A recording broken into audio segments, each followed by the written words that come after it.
Hello, good morning at magandang umaga po sa lahat. Ng linggo, pizza 22, 2023 po. Ako'y narito naman upang sabihin naman ang dapat kong sabihin sa mga tao na ako'y galing pa lang sa sapa. Ang nakuha kong pukot ay narito yung pukot ko. Ang sarap ng mga pukot ko. Ay, pasensya ka ng aso. Hindi ka naman mataba. Kaya, ito yung pukot ko na galing sa sapa. So, ang nakuha ko. Ang ganda. Masarap daw kainin yan. Pero masarap daw talaga yan. Pero masarap daw yan. Nakatikim na ako niyan. Pero masarap talaga. Sa iba, mas masarap din pala. Kaya yung tawag dito sa amin pukot. Kaya sa paghahanap buhay, talagang tiyagaan sa ngayon. Hindi lang naman ako ang nangunguha nito. Marami kami. Kundi una-unahan lang sa sapa. Nadadala kasi ito ng headlight sa sapa. At saka po, napakarami ng ano sa amin dito, naghuhuli. Kaya, nagpapasalamat din ako. Swerte-swerte yan ang laban.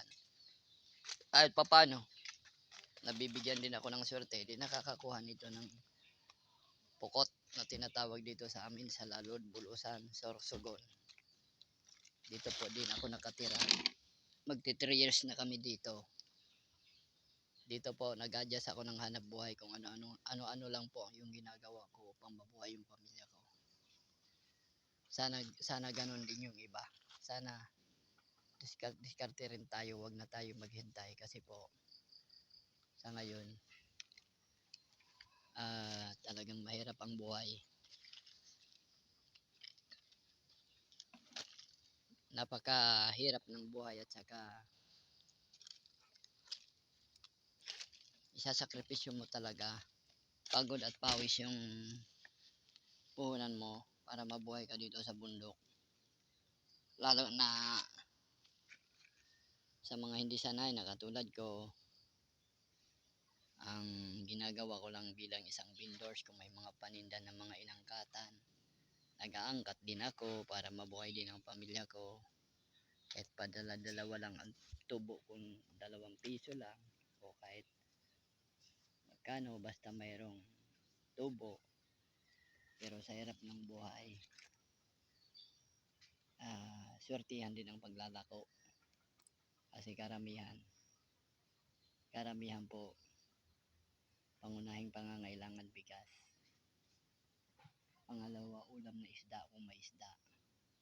Yun mga bilihin na yun, sapat na sa bahay na talagang mahal yun. Ay yung mga pangangailangan pa, mga pangsahog-sahog pa, lalo na kung magugulay ka pa, lahat naman dyan ay bibilhin. Dito naman din sa bundok, yung iba makakapaglibre din.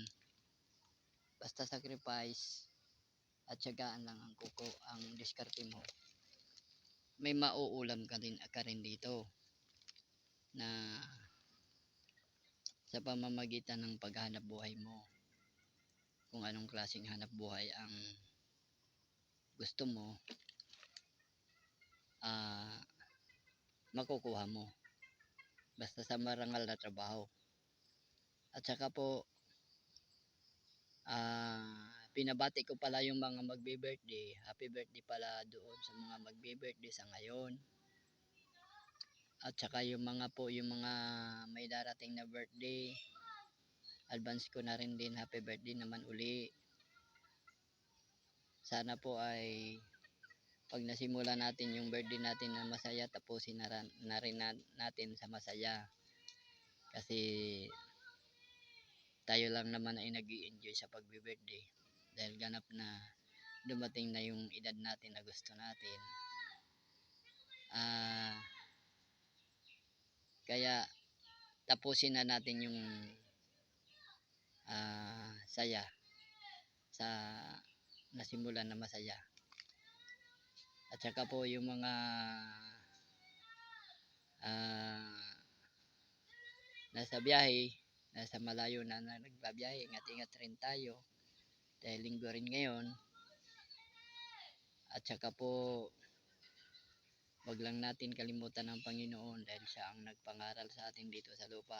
Ng lahat ng ibinigay na pangaral na kabutihan ay binitawan niya. Kaya ingatan natin yun.